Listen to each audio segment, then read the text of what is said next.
Blog Talk Radio. Hey guys, this is Those Guys with your host, Matt Marrero, along with your other host, Tristan Walter. And how are you doing, Tristan Walter? Great. How are you, Matt? I'm doing very well now. I was messing with Tristan Walter before we began the show with clips from the soundboard. Sadly, no Star Wars related clips, but clips from the soundboard nonetheless. Okay, so today we're doing we haven't done Star Wars Wednesday in a while. Sadly, we've had some stuff going on, but thankfully we have Star Wars Wednesday on this Wednesday today. The as Force it's coming was out. with this Wednesday. Yes, it really was. And I'm very happy to have this come out because I actually really liked Clone Wars. You know, I know that I've said some things about the first half of Season 1. I know Matt's and been then shitting on it this whole time that we've been talking about it, but you know it's what? Funny, He's I really finally coming haven't. around. No, I know. Like, I actually defended a CGI movie. If that's not shitting on Clone Wars, I don't know what is. I know. No, you haven't. Yes, no, but I definitely haven't been as high on it as you have. But you've told me, just wait. And right. I have to be honest with you, Tristan was correct, everyone. I don't know if there should be, like, a ball in this, like, popping down from the ceiling with, like, confetti. Yes, there should be. But, like, yeah, Tristan was correct. I'm admitting it. And it's not like It'll be it's funny. the only when it time. comes to Star Wars, well, no, when it comes to Star Wars, you're correct like 99% of the time. But anyway, so, yeah, you were right, man. This show has gotten significantly better. Not as if the first half was terrible, episodes 1 to 12 that we did a month or so back. Not that it was bad, but, and again, the second half, right, progressively got better. And then watching these first 11 episodes, because of course, as you see in the video title, we're doing Season 2 episodes 1 to 11. Watching these, the tone has really changed. The animation has gotten better. The ships look better. And just from a storytelling perspective, they're a lot more action-packed, but I feel like there's more consequences, even though it's funny because we know that, obviously Anakin can't die, Obi-Wan can't die. We know who can and can't die. But it still feels like there are certain consequences for people's actions. And even in an episode like episode 11 where Ahsoka loses her lightsaber, and I thought it was going to be an episode where she's just like, oh, I'm going to hide from Anakin, and then Anakin will find it with me, and then we'll have, like, I thought it was going to be like Anakin's going to find out, and now all of a sudden it's like, oh, Ahsoka, and she's like, I'm sorry, Master. And I fucking thought that was going to happen. But no, she fucking takes responsibility, goes to find it herself, and then she finds it. Now, yes, some people might be a little upset that she never really, in a way, got reprimanded for it. But in some ways, you don't have to just be reprimanded all the time. You can learn yourself. Right. And I feel like that really, whole ordeal that she went through was enough to, like, no, I'm never dropping or losing or letting anyone steal this thing ever again. I will murder them on sight if they touch it. Right, of course, which is a great thing for Jedi to say. And so Jedi, we are peacekeepers. To the youngling. Fucking peace. Padawan Tano, learn something you have today. Share with the younglings, you will. If anyone ever touches your lightsaber, murder them on sight. Not what I meant, Padawan. What if my parents came and they didn't know they were my parents, but they kind of thought it, and they said, I want to touch it? Murder them. Okay, murder parents. No. Murder parents, Yoda. Christ Jesus.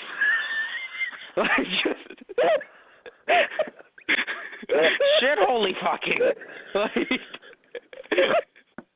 Just no.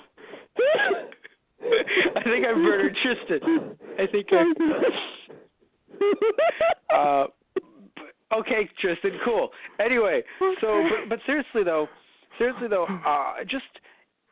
what I really enjoyed, I think, about these two-parters or these three-parters as well in this half of the season is that I don't think all of them felt disconnected completely. Yeah. Because my problem with some of the 2 to 3-parters in the first season is that, yes, they were considered 2-parters or 3-parters, but they were, yes, they have the same villains, or they were like, oh, they're chasing so-and-so. But it felt like there was stuff going on in between. Right. And I feel like, or the episode ended in a way that felt complete, but then you'd look online and it'd say, no, it's part 1 of 3. And you're like, oh, but that's, to me anyway, that's not really, like, it's interesting, it's different, but I don't know if I'm a big fan of, like, okay, it would be like Doctor Who, right? Between their standalone episodes, they will all, like, you kind of see, blah, blah, blah, blah. You kind of see that shit happens in between, right? And it's obviously like you're not going to have a war happen for only like 13 weeks or something like that, right? So like obviously you can have things happen in between episodes, but when it's a Doctor Who like 2-parter or 3-parter, it would seem weird to me, and it sort of happens sometimes, but like, you know, Doctor Who with time travel, but usually it would seem weird if like days had gone by. You know, right. Like if it's just like, yeah, no, man, it's just we've been doing a lot of other shit in between that you didn't see off camera, and now we're back to looking for this bad guy. Be like, wait, what? This is a 2-parter? Like, unless something major happens where it's like, oh no, the ship is destroyed, and then they have to rebuild. Like, yeah, that can happen in a 2-parter, right? Or a 3-parter. Right. But it's not like that. It's usually like, at least in Clone Wars, it's been the good guys won, but the bad guy escaped. Looking for him in part 2, which actually happens from the looks of it weeks later. And it's like, wait, what? Or even days later, and it's like, that's a part 2. That's just another episode. You see what I mean? So well, I mean, here they had to refuel like, and get more troops and get more ammunition and then go back out and get him. No. Clearly. No. Good point. But you still feel like other stuff happened in between. It wasn't just like the piss breaks. Right. Like it wasn't just like someone peeing. Hey, when you got like, 1,000 clones that got to go take a piss, you know, I mean, hey, it might take a while. Like, how many bathrooms do you think the Star Cruiser has, Matt? My point is, is, Tristan. I know. You don't see that stuff on camera, right? It always happens off camera. So obviously, those are the questions everyone asks. Like, when does Jack Bauer pee? Right on 24. Whenever Jack Bauer pees, it's off camera. Like, it doesn't need to happen. Right. You don't need to just have him going, the terrorists, they're coming. Beep, boo, beep, boo. Just the fourth one is him in a urinal. Like, you're not going to see that. So, like, it's not going to happen, right? Right. And it makes sense that you wouldn't see that. But something makes it seem like it's not just the we stopped at a truck stop kind of thing. Like, other shit happens in between that you've told me later on they revisit, right, in a way to, like, jump back to episodes. But as of this moment, it just seems a little jarring. I'm happy that it seemed like this season didn't do, so far anyway, hasn't done much of that. It felt like one fight kind of led directly into another. Yeah. More so than the other ones did. Or it was kind of like, no, we really need to get this guy right now. And instead of like, we have to look for him? Of course we do. But I'm going to look off into the, not sunset, because it's obviously in space. I'm going to look off into space for right now. Well, and then the credits roll, and you're sun. like, right, maybe. But where does the sun set? It's just there. Oh, well, yeah. You're not on a planet. I know, but seriously, I love it. The sun setting, you mean moving down. Fuck. Yeah, I really enjoyed this half of the season, and I hope that the next half keeps on delivering. The one thing that I find a little bit strange, though, is that I was looking up the season description, right? And it's like, oh, in this season, there's going to be a lot more bounty hunters, and I don't feel like that's accurate, at least for these 11 episodes. There are more, yes, but they kind of introduce some of the same ones from last season, and they don't really develop the newer ones as much. So calling Season 2 Rise of the Bounty Hunters is a little misleading, I think, for right now. Maybe that'll change. But for right now, the phrase Rise of the Bounty Hunters makes me sit there and go like, oh my God, there's going to be like a group, like the Legion of Doom. You know? And it's kind of just like, nah, they're like a few. And again, this is the half of Season 2, so I'm sure the other half will deliver, on more of that promise. But even just seeing Grievous and me being like, he's not a bounty hunter, he's a Grievous. Where's the bounty hunters I was promised? I'm tired of this tin can. Actually, no, I love him. I do like Grievous. It's just, he's not a bounty hunter. So it's like, what's going on here? You call this season Rise of the Bounty Hunters. I smell false advertising. No, but anyway, they definitely. Yeah. It's more of like you get a big opener with bounty hunters, and you get a big season finale with bounty hunters. Okay. Well, no, I mean technically it's funny. The thief that we saw in 11, technically like a bounty hunter, I guess, because she killed mafia guy living in the Upper East Side. I loved it so much, by the way. He lives in the Upper East Side. I'm just like, from New York. I'm like, really?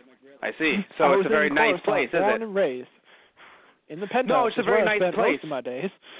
That's literally not the Upper East Side at all. What the fuck are you doing? I know. Shut up. Okay. No. I love you, Tristan. Anyway, or that. Cool. I was like, I don't know which one he's going to go for. I'm like, all right. Anyway, but seriously, No. But one thing that I found... This is Star Wars Wednesday. This is my show, damn it. It is his show. One thing I find interesting, by the way, yes, that I really enjoyed, I don't know if you picked up on this, but the art style, the style for the character model, the thief, I don't remember her name. I don't know if you've ever really... just the one that stole Ahsoka's the lightsaber. Yeah. Her, character design looks like the early design for Darth Maul that I sent you. Yeah, in a way. It's almost similar. Like, there's some, she's made to look a little bit older, but It's basically the same design from the front. And I was really happy about that because I kind of sat there and I told you, I was like, they really need to reuse that character model because I thought it looked cool. And if anyone doesn't know, Google it. It's funny. The version that I sent you, it's younger and looks a little bit more like a girl from The Ring, or like a character from like a Japanese like grunge. It was very interesting. But they took that, they expanded on it, and I really enjoyed that they used it because I kind of sat there and I was like, I really want to see that design used on someone because I thought it worked. It just might not have worked. Like, it was a bit too 90s. Like, no, like Star Wars came out in like the episode 1 came out in 99, but like it really had to come out in like 95 for that to work. Right. In my opinion, like the peak 90s. But like 99 came around and I was just like, I don't know. Like I was like, I don't know about that. I like Darth Maul's current design, which looks a little bit like that Jedi Master, the one who had a slight Indian accent. Right. Yes. Yeah, which is strange because he also, because he has a similar design with the horns with Maul, looks like an Oni, right? Like a Japanese demon. Which is very strange to give. Thank you. Very strange to give the good guy. Like like Oni horns. I'm like, all right.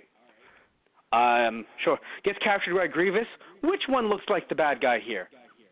Like, let's be real. Oh, he's torturing him. I'm pretty sure Grievous is still the bad guy. Yeah, right? I'm pretty sure he's the bad guy, yeah. So, I want to mention Holocron Heist, which was a great season opener, was written by Paul Dini. We've commended him before because he's Paul Dini. And, or Dini. Maybe I've been pronouncing his name wrong. Who will ever know? Matt, just fucking Google. So Paul Dini, I really like the season opener. I like that they brought back Bane. It's still weird to me that his name is Bane, but I like that they brought him back. Now, I've been talking a lot. So, Tristan, how do you feel about this season as a whole? I need more Bane. All right, so you need more Bane in your blood. I need more. All right, so yeah. I really love his character design so much.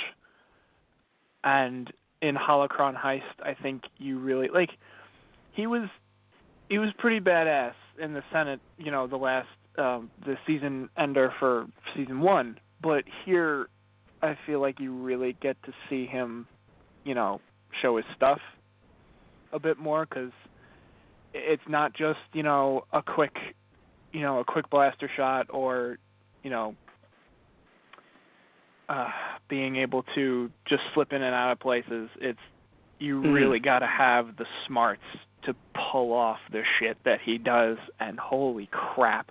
This guy infiltrated the frickin' Jedi Temple. Granted, Sidious gave him a map, and it's not like he did it alone, but still, holy shit. Yeah, that's an achievement. Like, that's something we should all be like, well, hot damn. When I saw, they're like, Sidious is just like, oh yeah, I want you to break into the Jedi Temple. He's like, fuck that. And he's like, no, wait, hear me out. Yeah, right? So about that nope. Yeah. Let's just consider the nope. It's on funny my because face. even No. I had the same reaction. Like, the first time I saw this episode, when I saw it premiere, and he's like, I want you to infiltrate the Jedi Temple, I pretty much had the same reaction as Bane. Like, the fuck? Yeah. Like, how? Excuse me? I don't think you know what you're asking for. Yeah. It was, like I said, it was a very great way to open up the season, and I definitely think that, I remember you've told me before, I don't know if I mentioned this on the show, you told me, when you were a kid, you just really enjoyed sitting there every week waiting for the next one to come out, like you were on the edge of your seat. And as I mentioned on the show before, this came out in 2010, but like you were, I'm thinking, how old were you at the time? Well, now it's 2017 and you're 24. So yeah, you were 17. So like it was, I'm thinking, doing math, whatever. Yeah, basic math, I'm pretty good. So yeah, it was a little bit easier to find these episodes if you missed them, but at the same time, you also didn't have a DVR or anything like that. So It was just, if you'd miss an episode, you'd be done. So you were a high school student sitting around like, this is happening tonight. Right. Nothing else is happening. The Pretty phone rings, you pick it up. I don't care. Click. Friends are like, what the fuck? Because you were sitting there, you were like, Clone Wars happening tonight. And, it's funny because I look at some of these episodes and I'm like, yeah, I can see why you'd sit back and go, no, I need the next one. I think I need to watch the next one of these now because they're just so good. I mean, again, that's the first three-parter. I was just like, I need this. Yeah. Now, what's interesting about the third episode, Children of the Force, is how Bane was able to turn people against the Jedi just by saying, hey, these fucking Jedi. And they were like, you know what? Yeah, these fucking Jedi. And then just hand over their kid. It's very interesting it's very interesting how, like, big the universe is. We always talk about this. The idea that, like, in some parts of the universe, it's like, oh, no, those Jedi, they never help us. Screw them. And then all of a sudden someone like Bane comes over and is like, yeah, right, those Jedi? Yeah, give me your child. Sure, you're not Jedi. Well, it's fine. Yeah. It's interesting because this is like me and you kind of mentioned this one night. It's odd how the Jedi go about finding new Jedi, and I'm sure there's a lot of lore behind that. Not a lot of it I've personally come across. So like they had this holocron with all of these kids. Like, oh, this kid's gonna be a Force sensitive. Might want to pick that one up. And I've always known from just even the movies, like, yeah, the Jedi usually take kids young because they try to get them before they have these preconceptions of, of fear and anger and, towards other people or even attachment, to like even their own family because they have to be selfless.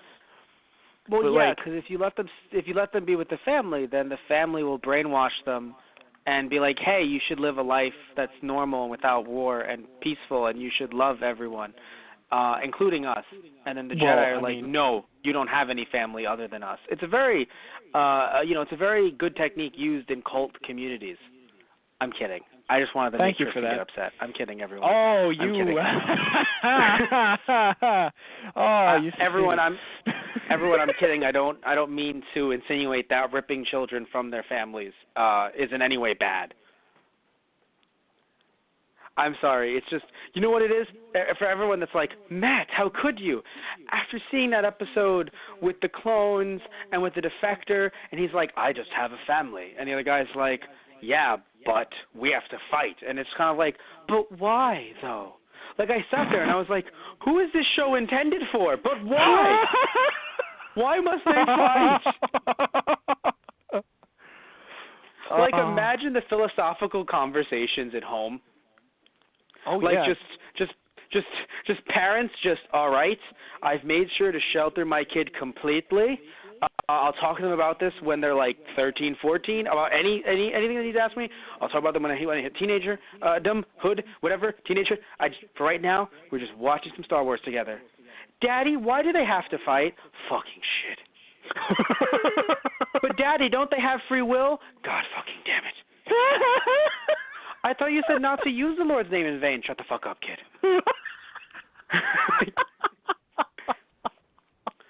Go to your room and watch Barney. Goes in to watch Barney. But why does limbo exist?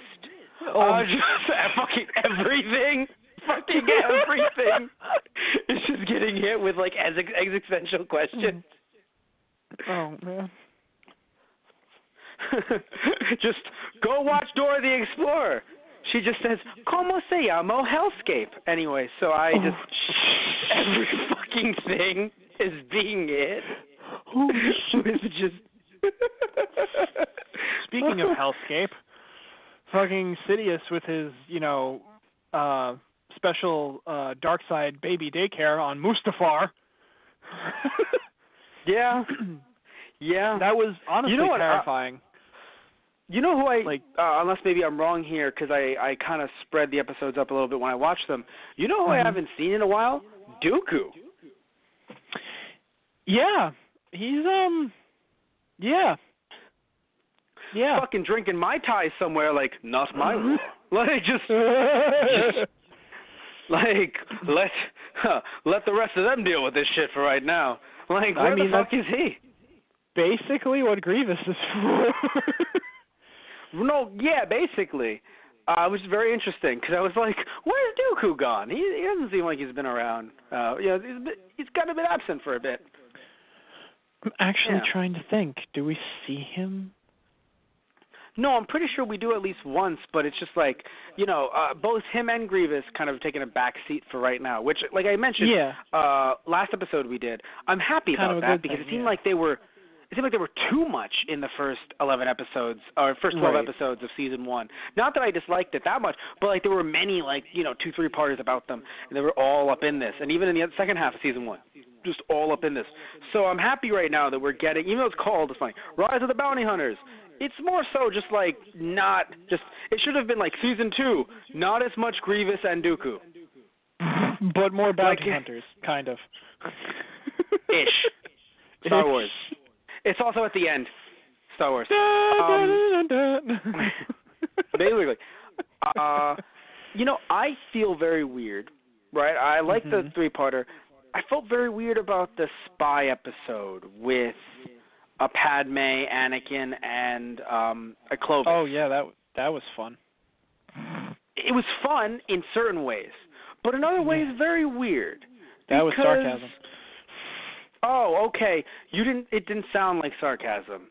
It sounded like you were. I didn't know. Sorry, I'm being serious with you. Usually I'm like sarcasm detected, but no, there was none of that. Sorry. So yeah, it was. No, but certain parts of it were fun. Like when Clovis was like, I've helped her, so can I get a ride on the ship? No. And then just flies away. I'm like, because I'm kind of sitting there like, all right, Clovis did redeem himself, but at the same time, fuck you, because you would have destroyed the entire fucking Republic. Yeah, I mean, because of not gonna lie. Not gonna lie, I would have high-fived Anakin for that one. Like, if I was standing, if I was the other pilot standing next to him, I would have been like, high five, man. Yeah, no, fuck him. Yeah, deserved it. Because the thing is, Clovis doesn't know about Anakin and Padme. So in that regard, I'm kind of like, I want to sit Anakin down and be like, dude, he doesn't know you're together. Don't be a dick for that reason. But at the same time, like, he would have destroyed the... he doesn't know they're fucking together. What do you mean? I know. Like, there's no reason for him to be a dick to him for that reason alone. Shut the fuck up. There's no reason for him to be... No, I'm sorry, but if you're dating someone and no one knows... I'm screwing with you. Yes. No. I get it. You know what? Fuck it. The Republic enslaves children for Jedi. You want to do this to me? To become Jedi. You want to play this game? The Republic enslaves children. Why don't we hear from the families? Matt, they're just actors, gift. Tristan. They have a gift, and the Jedi Temple is the only one or the only people who can help them see and realize their full potential in their lives. And maybe some of their families want them to live a better for life. 500, Alex. All right, you can go to hell. Fuck you. That's where I draw the line. Okay. That's science. You can expect some force choke in your future. But anyway, let's look. Seriously though. Go Skywalker on your ass. Yeah, he would. I thought you meant Star Killer. Blue Harvest, am I right? Anyway, I'm not a big fan of because here's the thing, right? And this isn't the Clone Wars' fault. At first it wasn't. Okay. Then it became their fault. It wasn't Clone Wars' fault at first when they show Anakin and Padme in this episode, and they started off with, the narrator, and Anakin marrying, is married to, his wife Padme, and I'm like, right, they're fucking married. Right, episode 2 happened. God damn it, George Lucas. George Lucas, no. I'm like Batman, as if, George Lucas killed his parents. I'm sitting there just no, George Lucas, no. George Lucas appears in an alleyway. Just, Han shot first and so did I. Pew. I'm sorry, Greedo shot first and so did I. Pew. And then shoots the two. That's how I feel about, Lucas in episode 2. No. But, right, I'm cool with them being together. But the idea of, right, they're married. Fucking hell. However, it starts becoming Clone Wars' problem when Anakin is so jealous that he says the phrase, I'm not going to let you do this. Now, here's the reason why it's a problem, right? It's a problem because you assume by the end of everything, Leia's going to look super strong and be like, fuck you, I could handle this all by myself. I actually don't need you. Or I need you a little bit, but not in a way where you need to come in and save me. I'm on your level. I'm just as strong as you are, and you need to say you're sorry to me. I don't need to apologize for anything. But they end up making her get poisoned, and then it turns into a thing where she's like, oh, I'm sorry you doubted me. And I'm like, wow, really? Because, even if it was Anakin, because here's the thing, right? Anakin looked in at her and saw them hugging, but then she was like, get the thing. So there was no need for him to doubt anything. Mm. So the fact that she was like, I'm sorry that you doubted me or that you mistrust, you didn't, trust. I'm like, you don't need to fucking apologize I'm sorry that for you're anything. a jackass. What? I mean, exactly. I'm sorry. Oh. Yeah, that would be fun if she said that. Yeah. I'm sorry that you're such a youngling. Hey, Master Windu, tell me a joke. Jedi Master. I don't get it. No, you don't. Wouldn't it be really funny? Take a seat. No, just wouldn't it be funny? Padme just books a session of like a youngling session with Anakin. Anakin walks in, sees Mace Windu, Yoda, and all the kids, and he's like, so are we having more than one instructor today? Windu and Yoda are like, no, just us, just Windu. And he's like, what? Just him sitting with all the younglings. They're all like, you have a funny face. I'll remember that later. Oh, God. Oh, no. Oh, God. No, I'm sorry. You have a funny face, sir. I'll remember that later. I'm pretty sure the first one had an Australian accent or something, right? Yeah. I think he had an accent. Yes, he had an accent. Oh, fucking shit. Anyway, that's what it was, yeah. Oh, you're not going to do anything. I am. What? Okay. Oh my God. Anyway. God, what the fuck was I going to say? That took a turn. I'm sure Ahsoka loved that one. Speaking of Ahsoka. Please. Well, like one of the things I had mentioned about Bane earlier, but from the second episode, when Ahsoka goes after him when they're on the Separatist ship, and Anakin's like, "No, please don't wait." Oh, God damn it. And she gets captured. It was hysterical because even though she lost the lightsaber, she still beats the shit out of him. And she's like, I'm not impressed. And he's like, really? You will be. What? Oh, God, that's an electric current. But the fact that he plays it off on, it's like, oh, you know, a Jedi Master and the Padawan are supposed to have a really strong bond. Let's see if we can't get him any faster, and just shocks her continuously. I'm like, oh, dear God. And, of course, Anakin, being Anakin, just storms in. It's like, you better have at least 3 good reasons why I shouldn't dice you up right now. It's like, 1, airlock. 2, holocron. 3, do it. Fair enough.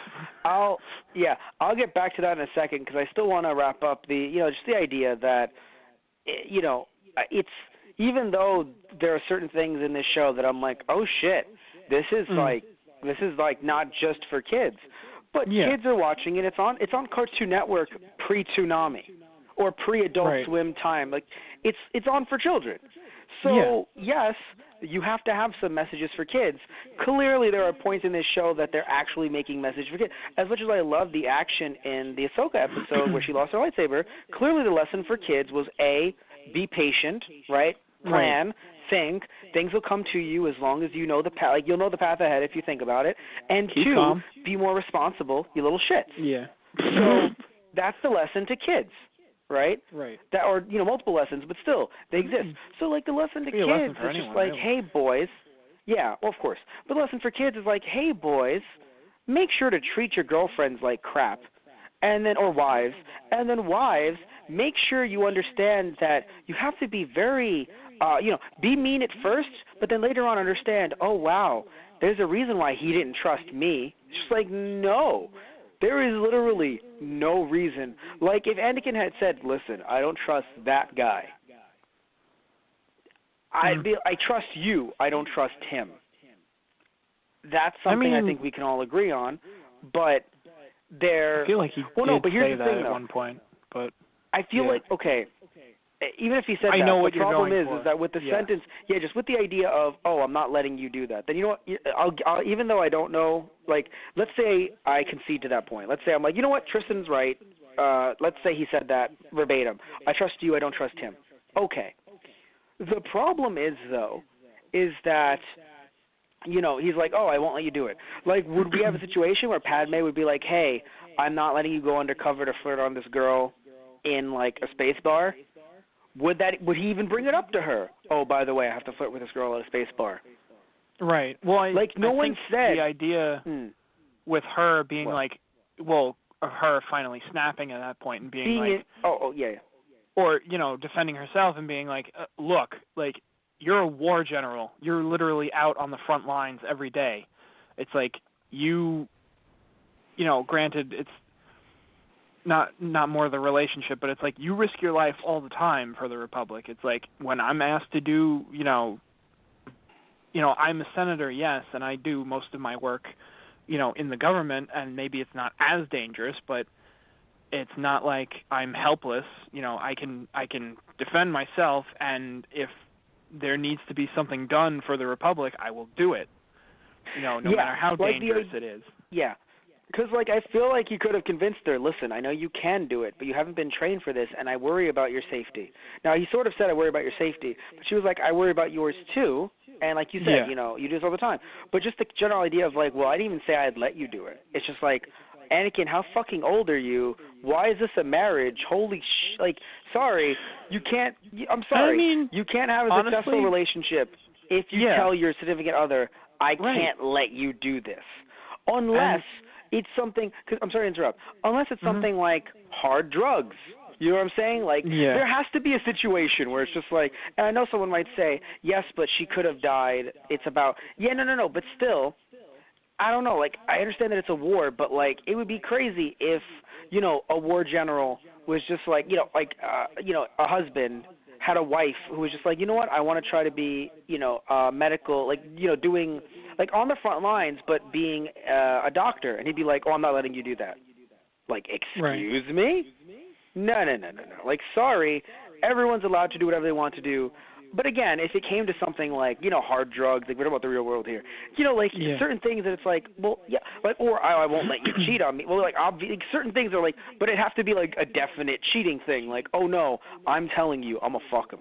And I'd be like, no, I'm not letting you do that. Like, there are very few phrases that either a man or a woman, you know, or woman, man, whatever, can say to each other in a relationship that is, oh, I am not letting you do this. Very few situations. And this was not one of the situations, because if he was like, will you do anything to get it? Because, yeah, I'm not comfortable with that. Right. Understandable. And I feel the problem is, too, it's a kid's show. Sorry to interrupt. So he can't say, so you're going to, like, fuck him? Yeah. Because, you know, he can't say that. And that's the problem. Because you can't sit there and be like, well, it was implied that, you know, maybe she'd have to. Like, no, this isn't like Austin Powers where they're spies, you know, doing, or like James Bond. You can't imply that here, but that does leave that out. Because if that was implied, like if it really was in there, then I'd be like, I don't like that he used the phrase, you know, like let you. But I understand why he'd be upset. Like, you might have to like make out with him and like do that stuff with him. That's no bueno. Not a fan.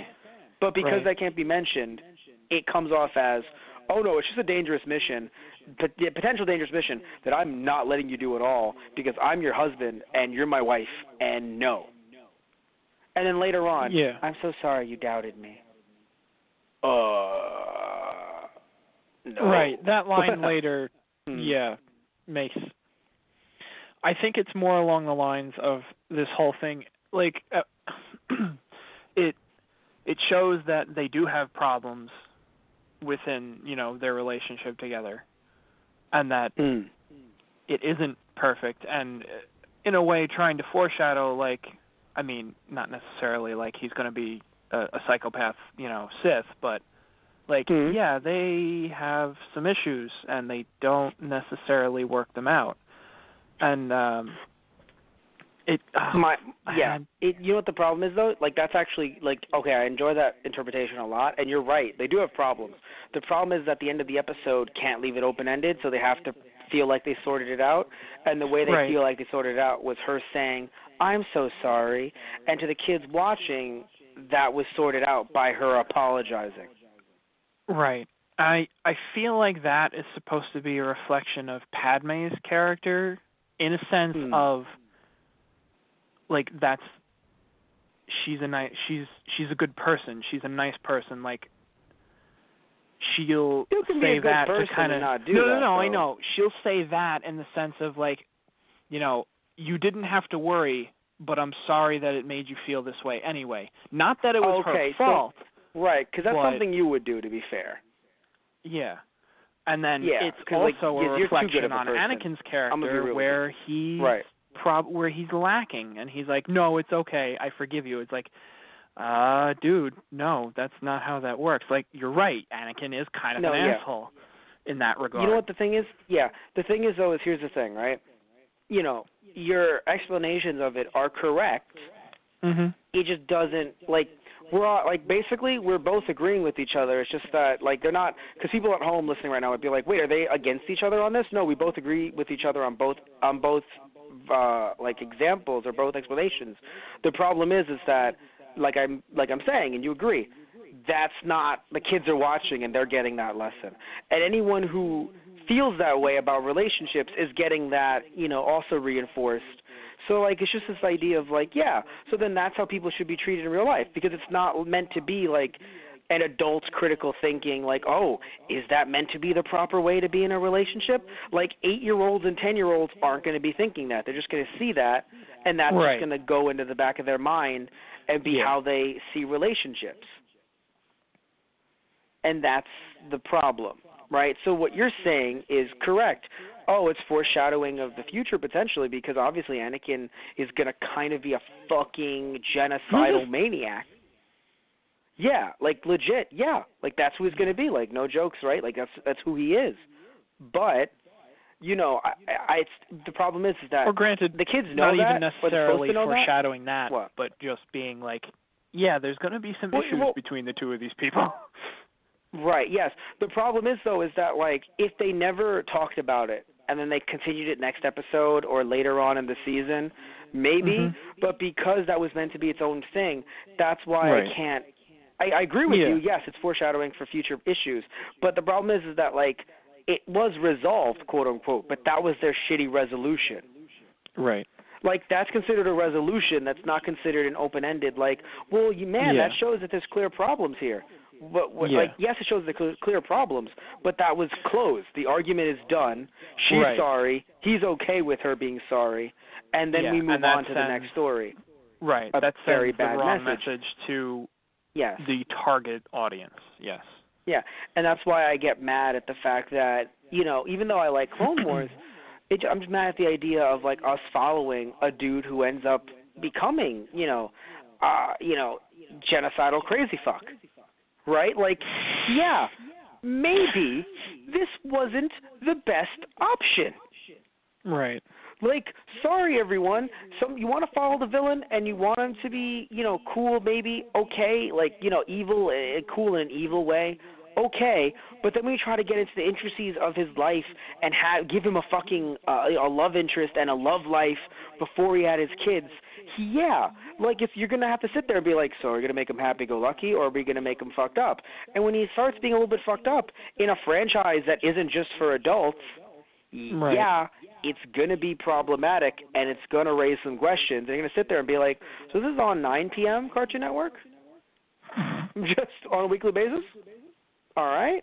Like that's a really – because the thing is like it's a very archaic way of thinking. And, just the idea of like, oh, well, you're my wife and whatever, I tell you what to do. I mean, this show came out in 2010. It's not even like – because this show came out in like the 80s or the 90s. I'd be like, well, that's shitty, but it's dated. This came out like 7 years ago. Right. So, yeah, but you're absolutely correct, though, Tristan. You're absolutely right about the idea that, clearly Anakin is not the nicest guy. But then it's also very hard to follow him and, and try to see him. It's funny. His growth is technically towards the dark side.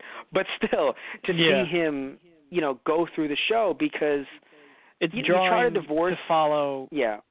To follow who you saw as first the main villain, to go back through his past and be like, and try to be, no, he was actually a nice guy before, murdering and killing all those people. Yeah. And it's not as it's not as jarring until you see some stuff like this, because I have to admit Clone Wars was starting to like make me kind of not forget that he becomes Vader, but like give him his own character and have him be his own person. But then when he does shit like this, you're like, right, he's going to be Vader one day. But when it comes to just like maybe hurting someone or torturing them, it's a bit different than when it's surrounding the ones you love, particularly your wife. Like, that's when it becomes, like, I guess an issue to me. And I'm like, ooh, not. Because, like, if he's sitting there, like, hurting people left and right, there are people who aren't related to him, But, like, the moment he hurts, like, Ahsoka or, like, Obi-Wan or Yoda or Windu or someone else in his life, then it's really going to seem like a problem to me, like, in this show. Then it's, and I'm sure it's going to happen at least at one point to, like, reinforce the idea that, like, yes, remember, he becomes Vader. But it's still going to hurt, but it still isn't his wife. That's the thing, too. Like, Padme, I guess because we also know what happens in Episode 3, it's really, it hurts to see it like this, see this happen, Right. So that's why I wasn't the biggest fan of this plot. But again, I would have been a fan. Honestly, I would have been a fan if she had not been poisoned, or if she was and he was like, I can't believe, I should have been nicer to you because you wouldn't have felt the need to go out and prove yourself, because honestly, you are good. You can handle this. If that would have been the line, I would have been like, cool. Yeah, and I'll grant it. Someone would say, but that's not, like, Anakin still, like, that maybe would have been out of character for him. But the point is that I don't think, like, I feel like for Episode 3, it's not like they were fighting that much, unless you can correct me. Like, they were still, like, they were fighting throughout the movie-ish, but, like, in the beginning of the movie, they were like, oh, my God, it's been a while. I'm happy to see you, that whole war. Yeah, I mean, he had been off on a month or months long at that point too. So it's like, yeah, this is the only slight moment of happiness and relaxation that they get. So it's like, yeah, even if things aren't so great, they're probably still going to be like, oh, it's great to see you in a way. I know that's a bit dark, but like, yeah. No, it's true though, because you see it in the show itself. You know, it's like, wow, it's been a while, right? Yeah. What I do enjoy, by the way, is I do enjoy earlier in the show, in season 2, in the first 3 episodes, seeing Padme also be able to handle herself. And that's kind of, even though we don't see Anakin necessarily seeing her handle herself, I think that's why this episode also was a little jarring as well, because we saw her actually, like, we've seen her throughout the show, not just in season 2, in season 1 as well, being able to handle herself in situations that, as a senator, she really shouldn't be able to be fair. But she's a fighter, and I think that's great, right? And that's a great, that's the thing, like, that's why also it's just jarring to me. And I'll move on to something, to what you were saying before about, Anakin coming in and Bane and everything. But I just want to say that's why it's a little jarring too, because you see Padme away from Anakin, and it's like, man, tough, powerful, and then you put them together, just in this one instance, but you put them together in this episode, and it's just like, ooh, that wasn't good. Yeah. That was not good. Anyway, you were mentioning before about Ahsoka. About Ahsoka, Bane, and Anakin. Yeah. And what I want to mention is that with Ahsoka is I don't know how the fans feel about her, or at least how they felt at the time, because I felt like there were some people that were actively against her. Oh yes, holy crap. Especially, like, the initial movie in the first season, oh, wow, did people shit on Ahsoka. Wow. And it sucks, too, because I think in the first season, she did very well, and there was no reason to shit on her. The movie, kind of. I can see why people would find her annoying in the movie, in parts of the movie. Not in the first season, though, I didn't get that at all. In this season, I can see it a little. Now, granted, it's a problem because you see in the episode with the lightsaber that apparently she's getting really good, right? Being next to Anakin, she's getting really good at her job. Even if it's like, well, you fucked up and you lost the lightsaber. But man, did she get it. Like, she was fucking scaling buildings. I'm like, what in the fuck? How are you still a Padawan? Yeah, your mind isn't all there, but what the fuck? Yeah, Anakin even says that when they're giving the report to the council. He's like, I'm sorry, I shouldn't have, left her on her own so much, I suppose. I forget her age because her powers, far surpass them. Mm-hmm. Yeah, and it's kind of interesting to think. It's like, yeah, she's damn good. But that's the thing. However, it's also the Clone War. The Clone Wars, a lot of Jedi are, even Padawans are thrown into conflict before that, the Order would technically think they were ready for this kind of thing, but it's like they don't have a choice. They kind of have to throw them out there and hope for the best because there's always gonna be more droids. Yeah. It's kind of reminiscent of Gohan in Dragon Ball Z. Like, you forget his age because he's just thrown into this conflict. Right. You have Saiyans. Yeah, and then by the time Cell comes around, he's like 10. Yeah. Like, I believe the anime aged him up to, 12 11? or something, or 13. No, I think they aged him up a little bit more just to try to, not make it seem like he was, 10. Yeah. No, because he's supposed to be 10, I believe, in the Cell Saga. But because they were like, oh, he'll be a teen in a few years, but we definitely don't want to, make it seem like a 10-year-old is getting beaten this feverishly. Right, yeah. So they made him 12, I believe. Yeah, something like that. Yeah. Mm-hmm. And it was very interesting because, if anyone follows Dragon Ball Z, you know that Goku's kid, Gohan, gets put into all these conflicts so early that, he should not be this powerful at this age or this battle-hardened at that age because he's so young. But, because you have Goku in Dragon Ball, but he's not technically battle-hardened. He's just foolhardy, and he kind of gets thrown into things, but he's still, goofy about it. But not his kid. His kid has seen some shit. Yeah. Yeah, so it's very interesting, the idea, you forget Gohan's 10 or you forget that he's 15, or technically Gohan's first day of high school. If he started when he quote unquote should have. He's 14 years old, fighting Majin Buu. Yeah. That's pretty fucking crazy, man. So, yeah, like, he's built like a 16-year-old, but if he's starting high school, like, when you would think that he would, he's 14 years old and he's fighting Majin Buu with, like, an unlocked, the Mystic, that's what, the fans dubbed it, Mystic form. Yeah. Holy shit, right? So you look at Ahsoka, and she's like 11, and you kind of sit there and you're like, yeah, she can't handle this. But in a way she can, but of course mentally she is not ready for it. So that's why you have her kind of run in and get hurt by Bane. And at that point I'm like, okay, I kind of understand if there are any fans that are a little upset. Because even I was like, come on, like, just listen to, like, you don't know what Anakin's going to do in the future yet. Listen to him. Like, you try, like, for the time being, you like this guy. He's your master. Listen to him. So I felt like, yeah. Yeah, it's funny because it feels so much like a reflection of Anakin with Obi-Wan too, in a way. Like Ahsoka will be quote unquote snippy, haha snips, with Anakin, but yeah. I mean, let's be honest. So was Anakin with Obi-Wan, maybe in a different way, but like she's not as like confrontational, I suppose, as Anakin is with Obi-Wan, but she's like more of like sarcastic with him, and he's like, look, I don't need the tone right now, Snips. And that's why I hope, in a weird way, because my worry is, they're being, people don't like her because she's a girl, and boo, girls in Star Wars.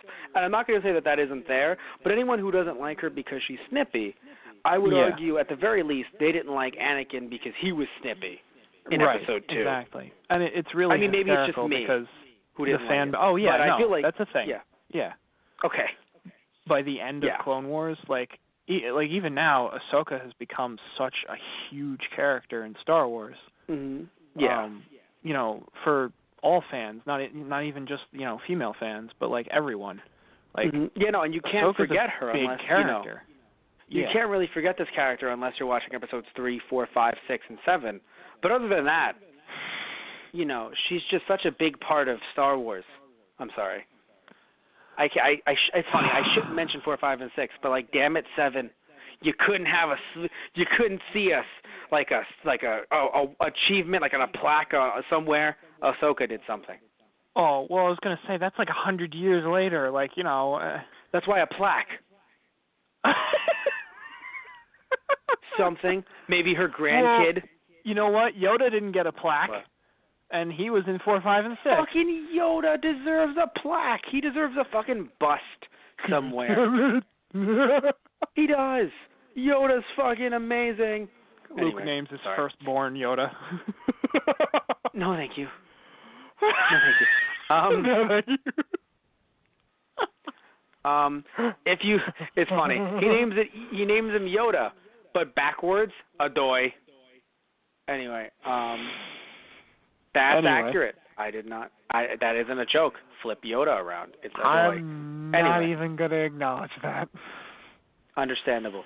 So I completely get it. Now, I have a question for you. What was your favorite episode of these 11? Hard, right? Okay. Oh, god damn it, yes. It gets harder and harder the further we go into the series, because holy shit.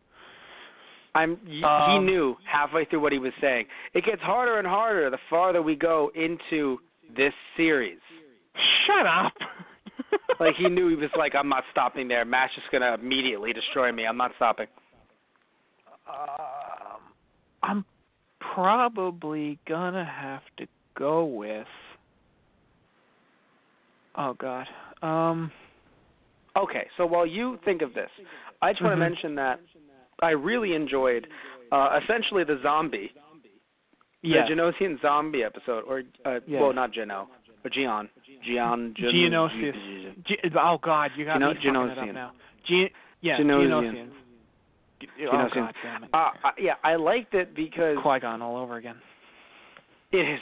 Qui-Gon. I loved the zombies aspect because even, like, it's funny. You told me about a book series where a Star Wars, like what's the term? Expanded universe book series that kind of goes the traditional zombie route. Can you tell me the name of it? I forgot what the name was. I don't remember what the name of the series was, but I believe they were. It was basically like zombie stormtroopers, and it was. Oh, okay. Oh, I thought you told me the name of the series. I apologize. Yeah. Well, because the confusion is there's the term I think they use for them were Death Troopers, but there are other canon troopers that are called Death Troopers that are not undead. They're completely different. So yeah, it gets confusing now.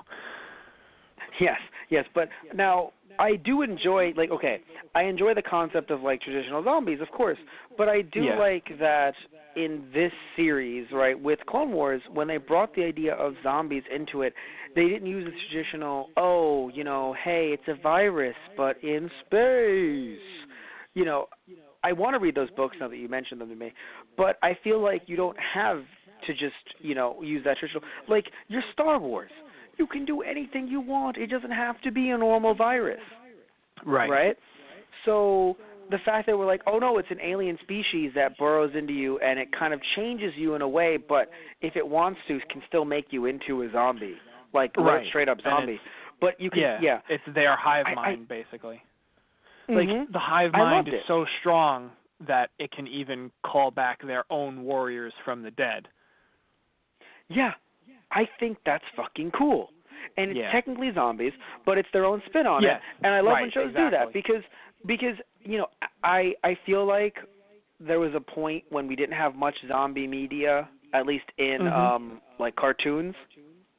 Like, unless they were played up for jokes, they weren't serious. Right? Like either be it in anime or in Western animation, and even in TV shows. Like, there were zombies in movies, of course, for a very long time. But I feel like there was a lull in, like, any kind of reference to the undead in television. Of course, Walking Dead ends up coming out, and then all of a sudden zombies are like the new hit thing, and everyone fucking loves them. Again. But still, again, for television at least. But I really enjoyed the concept of zombies here because, again, you're not on Earth, right? You're not in current day or, like, the year 3000, but still on Earth, or anything like that. It's just, hey, we're in space. Let's try to bring up zombies, but in a way that makes sense for the Star Wars universe. In our universe, fair, though, I do want to read that. Yeah, in our universe. I do want to read that book series, though, because I am intrigued by the idea of bringing zombies into the Star Wars universe normally. But still, like, because you mentioned it to me, it was more of like a virus, just like, we were working on a virus in a lab, and then it broke out. And it's kind of like, that's every zombie story ever, though. Like, so for me, it seems fun. I want to check it out. But I do like this version better. Just if that is the version, what you've told me, if that is the exact way it happened, I automatically like this version better because they really went out of their way to try something different. Hive minds happen, of course. It's not like it isn't something that even doesn't, like, it happens in nature. Right? Where there are technically zombie ants exist. Yeah. And that's why I love that they brought it up with the Geonosians, because they already have that insectoid, like, look to them, and their species is very insect-like. So. Yes. So, like, to be fair, some might say, well, it's not that, different. Well, it is, because, to me anyway, because, again, it makes sense in their universe. They could have easily went with, this, oh, no, we broke into the lab, and there's a virus. Oh, no, we're all zombies. Like, that could have just been the simple fucking, what? Yeah, we had that episode in the first season. It just wasn't zombies. No, it was just, we broke into the lab, virus. We're all dying. Right. We're all dying. But, I do like that they did that. Also, something I want to mention, something that really threw me off. So, obviously, clones die. I get it. I get that clones die. That's cool. I feel like some of the deaths in this season, though, were a lot more in your face than what I remember from season 1. Please correct me if I'm wrong, Tristan. But seeing, having the... No, here, when I'm... Okay, yes, clones can get shot in... Like, while the action goes on in the background. But the fact that it's like, all right, we're waiting for General Grievous to come out with his combat droids, and then when they come out, one shoots a combat droid right in the head, and then the other one comes up, and I was like, is he gonna fucking stab him? And then he just shoots him in the stomach, and I'm like, what the fuck? They're dying before my very eyes. Oh yeah. Like, in my opinion, there's a difference between, like, oh, no, there's tanks around. Pew, pew, oh, no, our guys are going down. You know, oh, no, sir, they're all getting, attacked, yada, yada, bloob, bloob. Like, that happens a lot, of course. It's a fucking war, especially the bloob, bloob. It's a war. I get it. Oh, my God. But right in your face like that? Holy shit. Like, I'm sorry. I was like, I don't remember this. Like, in your face. I think... Yeah, in your face. Like, just get shot in the head. I was like, whoa, buddy. I was all like, the wrong this is chunks everywhere. Jesus, it was just not good. It was not good at all. Like, I was like, ooh. Like, I mean, I liked it in terms of the battle scene, but I was like, Jesus, this is in your face. Yeah. Yeah. I would say that the series has always kind of, like, they have their moments where the brutality kind of spikes. Mm-hmm. And I guess it must be forgetting those. Yeah, in season 1, if you remember, granted it's not during a fight, but it's when they were fighting against the Malevolence, and Master Plo Koon's detachment gets destroyed, and they're in the escape pods. When they send out the droids, it's like, we can't have any survivors. We can't have the Republic telling them about our new mystery weapon. Make sure none of the survivors, survive. It's like, oh, just blow up the escape pods, right? No, I want you to systematically hunt them down one by one and crush the escape pod so that they are sucked out into the vacuum of space. Oh no, yeah, that sounds terrible. Okay. But that's how it's spoken word versus like actually seeing in the camera shot, like a head right there, then it gets shot. Yeah. Well, you see them fall out into pulled space out, and you hear the screams. I know. I'm not saying it wasn't bad. And I told you, when we did the episode, yes, I was like, oh, my God. But that's still different than getting shot in the head. I'm sorry. I feel like they're on two different levels. Maybe I'm okay. Again, people can argue with me, but I feel like it's okay because I got more ammunition. I got a second reference, and it's from the same. Oh no, actually, this is after. The Grievous episode was after the whole. When they land on Geonosis, before they get into the whole hive mind and zombie thing, the 2 episodes before that, when they're blowing up the weapons factory. When Ki-Adi-Mundi, Obi-Wan, and Anakin and Ahsoka are bringing, the gunships onto Geonosis, and also just to like, I really love the fact that they bring up how much of a big deal it is for them to be back on Geonosis after Episode 2. Because I even said it when we did our cast on Star Wars Episode 2. The Jedi Order took some really heavy hits in that battle. And, like, the clones really, saved their asses in the end, and they got to show their stuff. But, they took some pretty heavy hits as well. So the fact that they had to come back and take over and put down resistance on Geonosis again was really a big deal. Like, even the Jedi were like, oh, fuck, we have to go back here again? Like, even Obi-Wan was like, I am not looking forward to this. But I think the one scene, because they fly in and they're like, there's going to be some heavy resistance. They have, gun turrets in place and blah, blah, blah. But it's like, I'm sure we'll break through the blockade. And then you see the sky battle ensue, and it's like, holy shit, they're getting shot down one after the other. And one of the clones, like in the transport in the gunship, he's kind of laughing with the guys, like they're trying to, I don't know, keep morale up. It's like, it's a good thing those bugs can't aim, right? And immediately after, they are blown out of the sky, and you see it from like third person, but just them like explode and fly out and like falling into the distance, and it's like, holy shit. And then Obi-Wan's ship gets shot, and I'm like, no, he doesn't die here. You can't do that. I know, yeah. Oh my God. Man. Because there was a point there where Obi-Wan is the only one who makes it to the landing zone, and the rest of them are shot down and, have to fight their way towards there. And there's just a point where Obi-Wan's just sitting next to this crate, and he's like breathing heavily, and like the clones are starting to get beaten back because the Geonosians are now picking them off one by one, and he stands up, like labored, and just, ignites his lightsaber like, well, if this is how I'm fucking going out. I'm like, no! I know, yeah. Like, I'm not sitting here and saying this is a wholesome series, like the nicest war I've ever seen. But although it is a pretty chill war, to be fair. Out of all, if you watch some war documentaries, I'm pretty sure this is a chill war. But it's or funny, it's about documentaries, even not like war respective, recreations. When Ki-Adi-Mundi is fighting his way to the landing zone as well, when they're in the caves and fighting the Geonosians, this one really blew me away because it was like, oh wow, we're getting into some territory there. When he goes now this is a Jedi. Granted, it's a war. Bad things are happening. They have to do what they have to do. I mean, not to say that it condones it, but holy shit. Just the fact that a Jedi says this, bring out the flamethrowers. I was like, excuse me? Actually, yeah, I'll admit. You know and what? the Okay, clone here's the troopers thing, right? are just burning the Geonosians. I was like, holy shit. It's like, you guys really don't want to have to reclaim this planet again. You're kind of like, you know what? This is the second time we're here. All bets are off. Fuck them up. Yeah, I got to be honest with you, right? So thank you for reminding me of that, because I want to now clarify what I meant about, it's not just a droid getting shot in the head.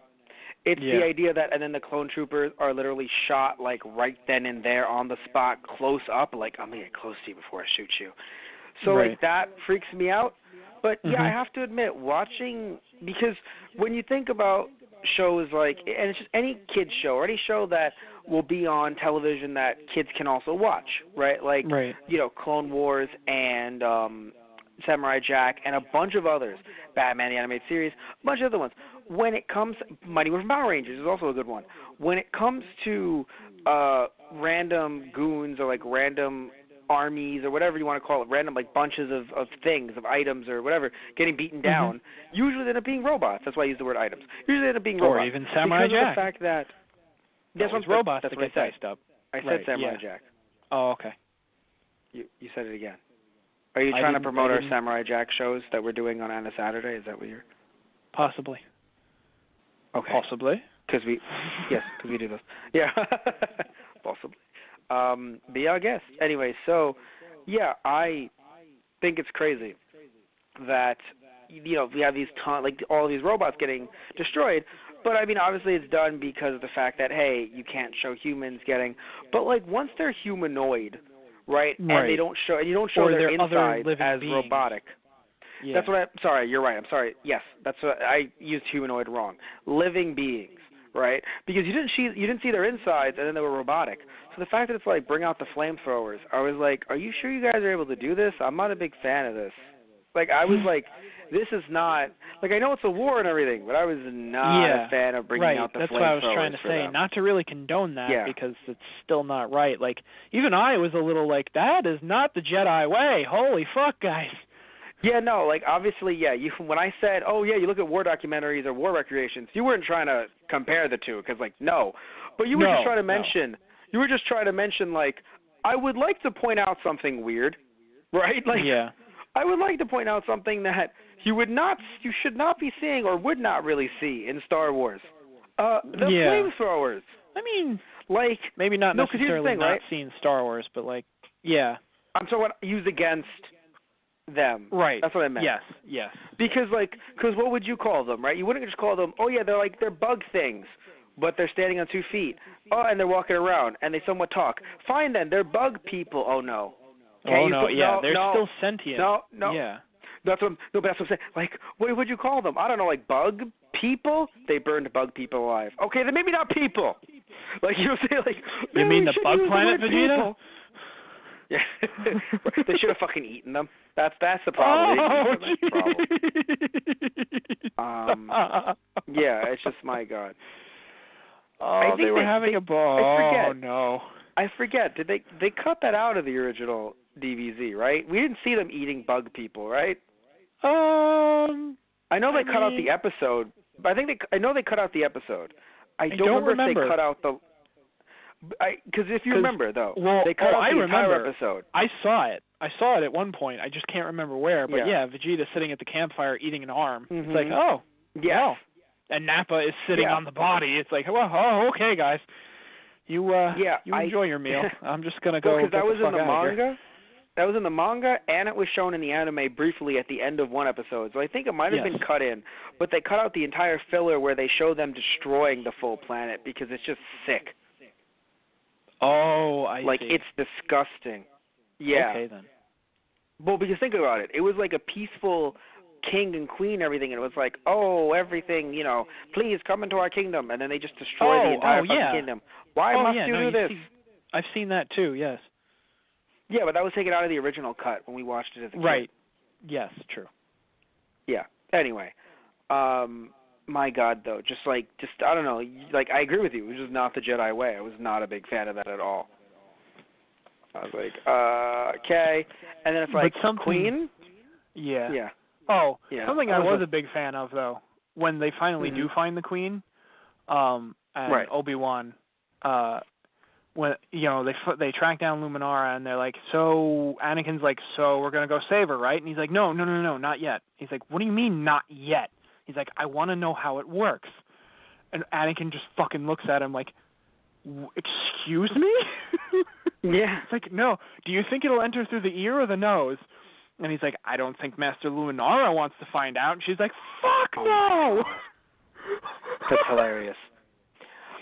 What I want to say though is Obi-Wan grabs it with the Force before obviously he can enter her mind.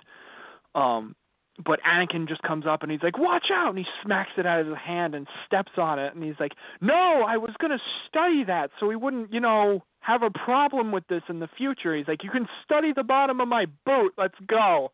I'm like, well, that's just a lovely representation of both of their characters right there. Yes, exactly. So I still want to ask you, though, because what was your favorite episode? Because you were supposed to be thinking about that. I know. Did you? I can't choose. Tristan. I can't fucking choose. So what was your favorite story arc? Through these episodes, probably the on Geonosis. Yeah. Okay. Well, on Geonosis or afterwards? Because technically the zombies, I guess they're. I mean, if you want to consider the zombies part of the Geonosis arc, then yeah, then. Because those two arcs kind of flowed, like the battle and then the aftermath kind of flowed into each other. So it's funny. They did, I kind of consider it a 4-parter almost. But in a way, yes. Fair enough. In a way, it was, yes. And like I told you, that's what I like. I like that they kind of float into each other. I do enjoy that, a lot. It's funny. I guess I want to pick the zombie arc. Yeah, I guess because of how the arc with Clovis ended. Then I guess the zombie arc might be my favorite, and just in how crazy it became, and like how it was just like, whoa, oh shit. I have to say though that like if we're not talking about arcs and one-offs, I think I do like the Deserter. Yes. Actually, it's funny because, that is a 2-parter as well from the Grievous episode. But it's funny you don't think of it that way because Obi-Wan catching Grievous becomes kind of the side plot almost, and it's like it focuses more on the question of the clones, and it's like oh wow I thought you thought this was just going to be another wacky Obi-Wan chases Grievous episode. It's like no, we're going to hit you with something heavy now. What? And I needed this. And I needed this because I'm not one to ask too many questions usually unless I really feel like, I need to, and because I don't want to, because I get it. Oh, I don't want to be a dick and say, this is Star Wars. I don't want to be a dick and do that. But I feel like there was a point where you asked me about something like this. on the show. I couldn't, and I'm like, I can't tell him it's coming. I want to, but it's better if I just let it surprise you him. did. You said, I'm pretty sure you said on the show, wait a little bit later, all right. that might come up. Okay, yeah. And I was like, cool. Great. And it came up, and I was very happy to see this because, the question is, obviously, they have their own free will, technically. It's not like they're, if they leave, if they run away, they're going to get shocked or a button's going to be pushed, all right, take down 1401. No. Right. They're not. The Republic, they're not evil. right? Yeah. They're not. They're not. Quote unquote. Well, listen. As a whole, you tell me Yoda's evil. No, I'm just saying the one who runs the everything is evil. No, not Yoda too. It's funny. I actually saw an image that was like, only Sith deal in absolutes, Obi-Wan saying it. You see Yoda with a red lightsaber and yellow eyes, do or do not, there is no try. I'm like, oh my God, no, please stop. Jesus. But seriously though, yeah, God, I've completely been thrown off now. I'm thinking of I'm thinking of fucking quotes of Jar Jar, if any of them can relate to him being absolute. But yes, the deserter. No, but seriously, I love the sense, like, by the end of it, Rex is like, you know what? Yeah, you left the Army, but I do respect that, you know, this is your home, you know, this is your wife and children. You have a sense of duty, you know, you are a good fighter, you know, it's like, it doesn't make you any less of a person, you know. Like, you found where you belong, and you're going to defend it to your last breath. Like, I wish you all the best. Like, now I'm going to return to my family. And even the other, oh, God, wait, I can look at it. I was going to say, I forgot his name. The one, the thing is, see, you would laugh. Like, the one clone, it's like, oh, he stands out because, you know, he's a lot different. And I'm like, that's the one I forget the name for. Well, I just want to say, you know, we talk about this in our world, right? In the real world, we talk about, like, the idea of, like, ripping someone, you know, a dad or a mom away from their families and how terrible that is. In their world, though, it's even more of a death sentence, I would argue.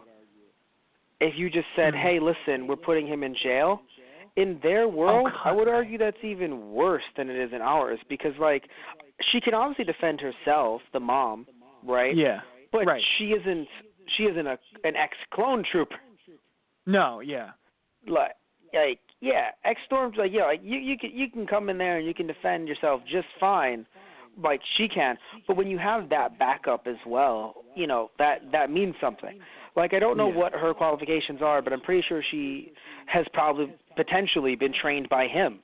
Like, okay, you want to defend them with me? Here's how you use this and this and this. I don't know her background. Even just living out on the frontier, I mean, they have a farm, and it's out in the middle of the wilderness.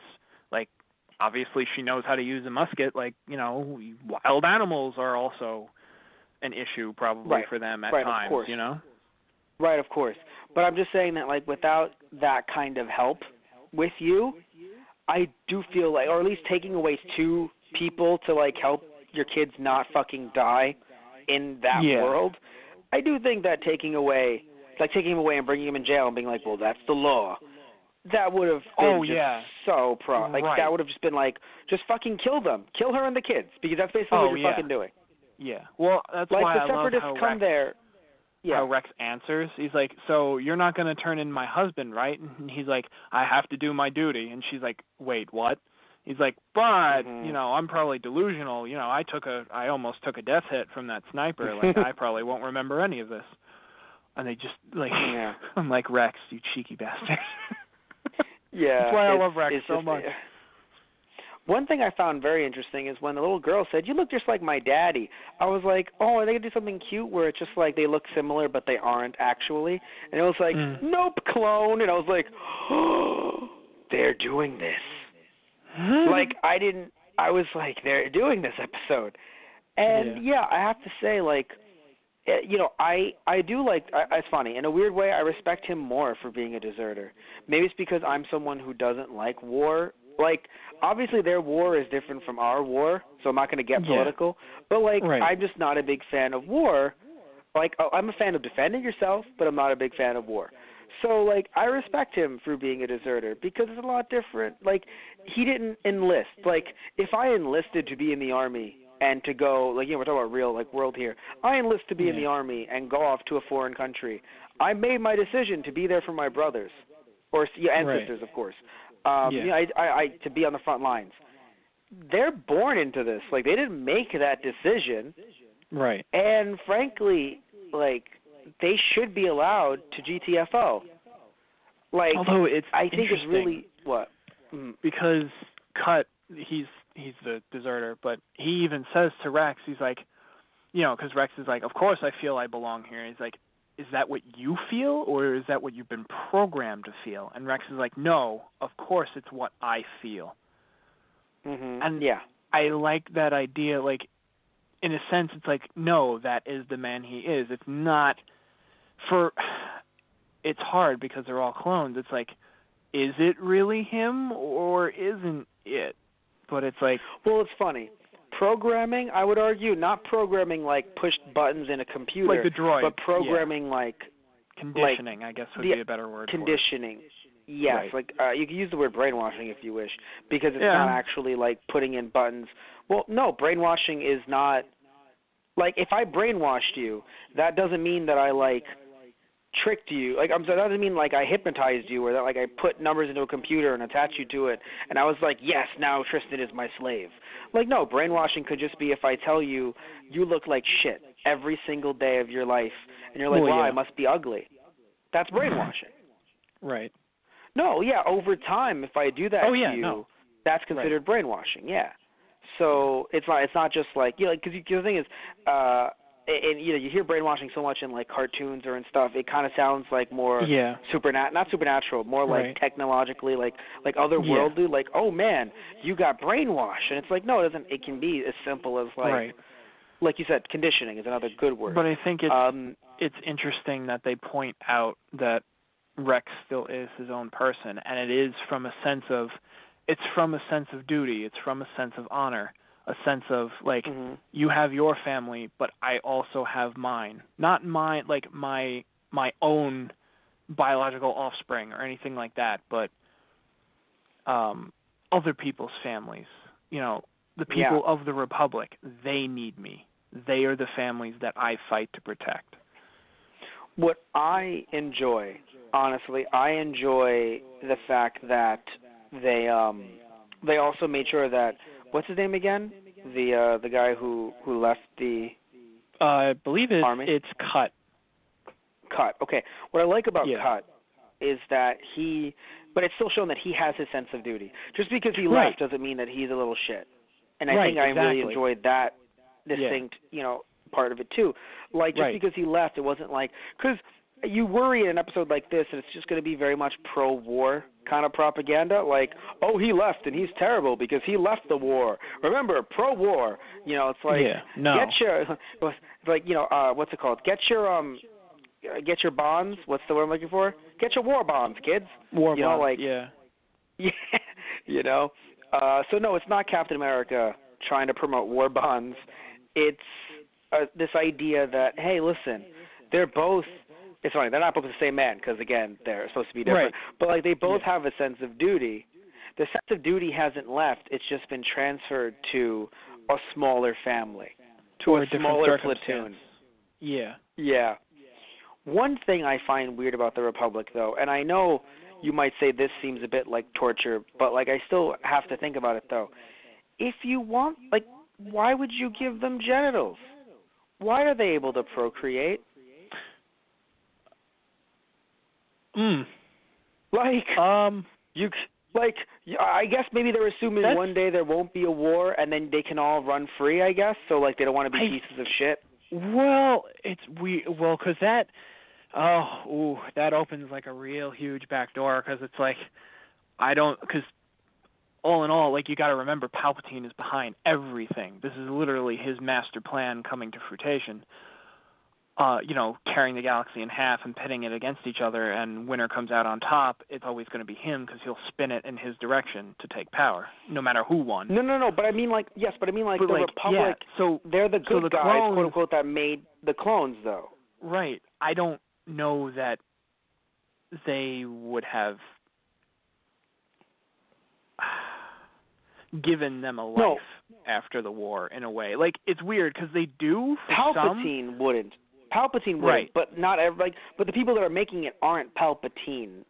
Right. In other words, yeah. So like they're like, to seem good, it's to him it'd be like, yeah, sure, whatever, who cares? Yeah, give him whatever. But like for everyone making them, it's like, oh no, yes, we assume that one day there will be peace, and why should we make them all like eunuchs? You know, so like I suppose because then they can't procreate and then they'll just die out. Like that's terrible. Like to Right. just make life and then tell it this is your only purpose. right. You can't I mean, their procreate lifespans and are love also after. shorter too, as well. Technically, because they're already like in their 20s, 30s, but not like Well, it's not yeah, like I only mean, 3 they just years age or something. quicker in a sense. Not all of them, but it seems more of yeah. Maybe it they is age mentioned quicker that to clones, a certain. I think they just age quicker to a certain point.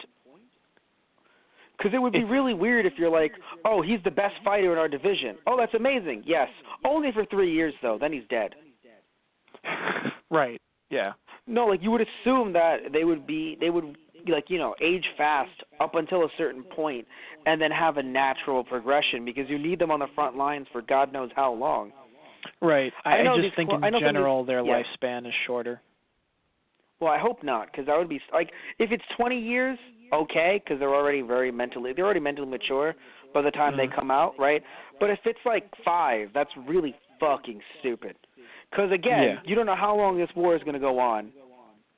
Like 5 years. I mean like, I mean it more in a sense of they're probably not going to live into their 80s and beyond. They'll Well, make they it can't them because they're already 60, like maybe 70 is pushing it kind of thing. no, like I would 50. argue 50. But here's the thing. Okay, Here's the thing. What I'm 50s. saying. Believe me, I'm not saying 50s. Like obviously, like looking at our world, 50s is really young. I'm just saying that like, yeah, it makes sense if they're already in their 20s or 30s, and if they only live to like 50. But when you said shorter, in my head, that's like 5 to 10 because they're clones. Oh, and I'm like, okay. I hope not. Right. Yeah. No. I did not mean that. Yeah. No. So then 50 years is a good life to have kids, and like if you're basically like, oh, the war is over, now you have a life.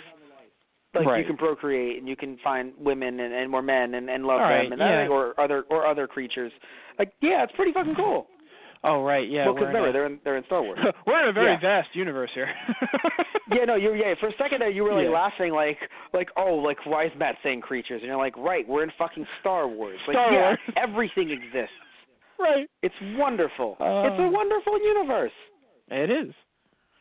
Anyway, so but yeah, I just like I do find it strange though because I know it sounds terrible. Like I don't want to sound like the Empire here, but it's kind of just like if you don't want them to be deserters or you don't want them to not be focused on the mission, don't give them dicks.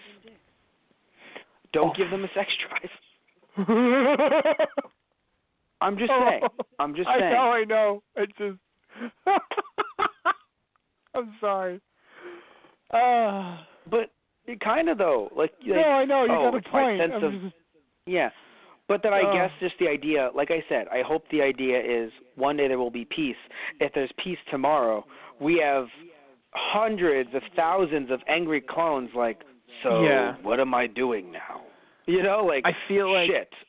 Yeah. maybe that's a part of it, but I also feel like from the cloning procedure, it's more of it's like we have to warp enough of we have to warp enough genes and genetics and all sorts of other shit to get them to even, grow up the way we need to get them out on the battlefield that maybe they just don't have the time or the resources or the want to alter anything else.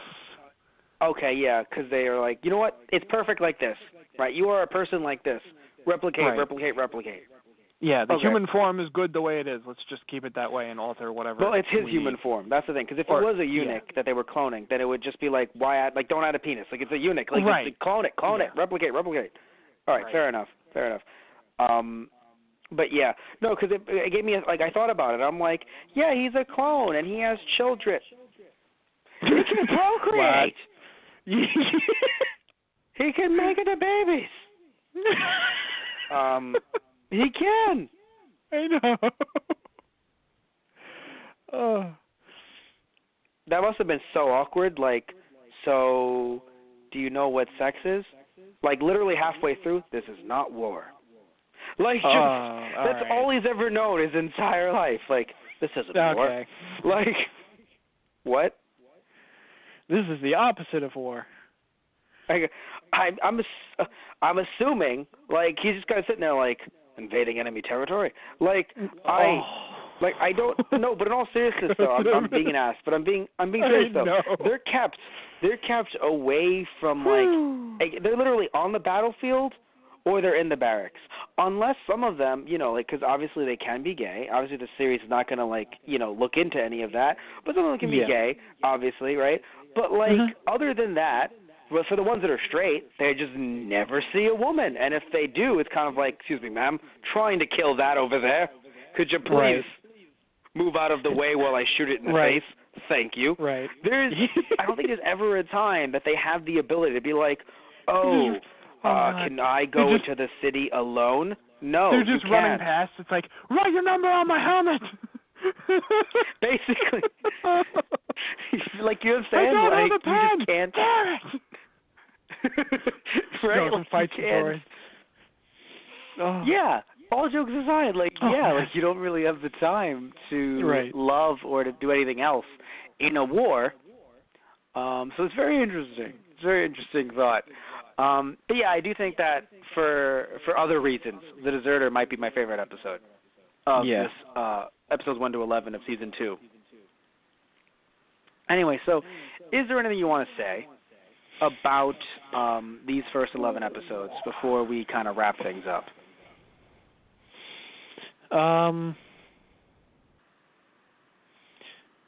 No, I think we've hit most of what I wanted to say. It only gets better. That's I'm just gonna say that. Like, it just only gets better from here on out. Like, season 2 starts to ramp things up. By season 3, it's like you're gonna be hooked on this shit like no tomorrow. And I'm happy to hear that, you know, because I wanted to like this show for a very long time. I haven't ever really had the chance to watch it. So once the podcast came up, I was like, let's do this. And I'm very happy that we're able to do this because, you know, I've always wanted to watch the show. It's just I truly, like, I mean it. I've never really had the chance to. I've loved Star Wars since I was a kid, but I was very much more so into 4, 5, and 6. And then, you know, 1, 2, and 3 come out, and then I watched them, and I'm like, yeah, not really into this. And then I never really revisited Star Wars. Right. So other than some random games here and there. Like, I remember liking Episode 3, Revenge of the Sith game, right, for the PS2. Right. But I don't really remember jumping into the actual, like, you know, like movies. And that, of course, for me, you know, I'm talking about 1, 2, and 3 anyway, like the newer movies. Because then when I watched them and I kind of felt deterred, then why would I watch the Clone Wars? Right. You know, and again, this is younger me saying this. So it just, you know, I never really got to it. No, but then when people started telling me, but then people started telling me, no, it's really good, Matt. But I never had the time. So now that we're able to do this, started beating you over the head with it. And I was like, well, you know what? Hey, if, you know, looking at the first 6 again, the first 6 movies, and of course we did episode 7 as well on Star Wars Wednesday, and then looking, you know, I was just like, hey, you know, this has to, like, this show could be really good.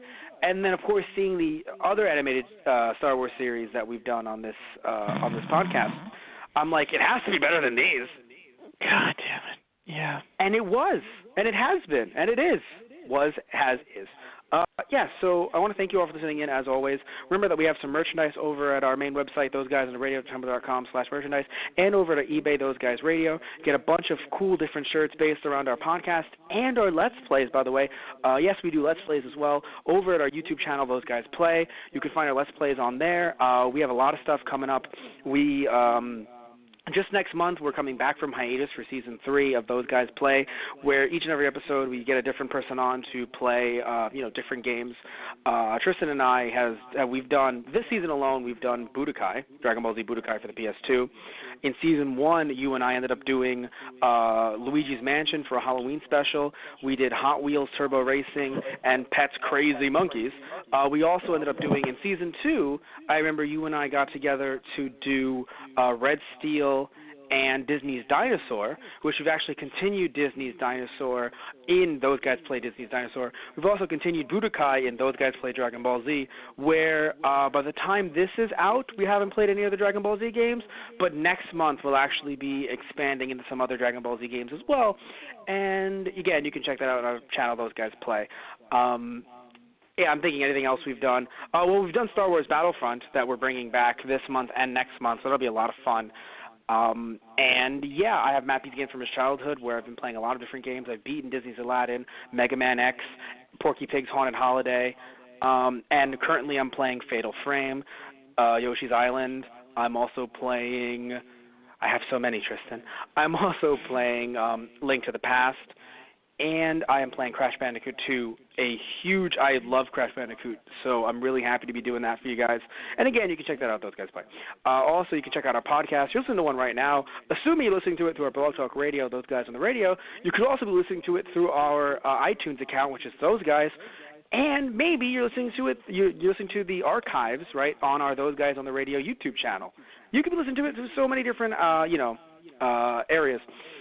And, by the way, if you want to follow our podcasts and go, okay, so, or even our Let's Plays and go, what's coming up next, right? I want to see what is new with Those Guys. You can check out our Facebook, which is /Those Guys on the Radio, our Twitter, which is @ThoseGuysRadio, or Instagram, which is /Those Guys on the Radio.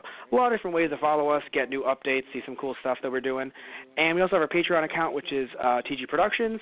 If you want to donate there, you can actually help us out getting different capture cards for different systems that we have to bring even more Let's Plays to you, helping our Blog Talk Radio account that we pay for monthly. And depending on how much you donate, it's not just, believe me, we'd love if you helped us out and that's what you wanted to do, but it's not just about helping us out. You can also get specific podcasts tailored to what you want, right? It doesn't have to just be a show. It could be a specific kind of, like a concept, like, favorite Star Wars movies or favorite Star Wars battles or something like that. It doesn't have to just be, do this episode of, Rebels or something like that. No, it could actually be different concepts, not just in Star Wars, though, of course, but hey, Star Wars episode, so Star Wars themed talk. Or it could be, Let's Play related. It could be like, hey, Tristan, Matt, go play Knights of the Old Republic, right? Just play that on the show, and I would love for you guys to do that. And that would be really fun too, right? Or depending on how much you donate, you can actually get a shout-out from us as official sponsor for the show for the whatever month it is that you donate in, and it could be on the podcast and on the Let's Plays, or depends on how much you donate. And again, you can check all that out when you go to our Patreon account, TG Productions. So I want to thank you all. Love that you guys listen in. Love that you guys listen to this, right, because this is really long. But yeah, so hopefully next week you tune in because we should have some more Star Wars Wednesday next week. And if we don't, we might be switching over to another Wednesday-themed podcast. But again, if you're wondering what that might be, just, keep up with us on our social media accounts, and we'll keep you guys updated.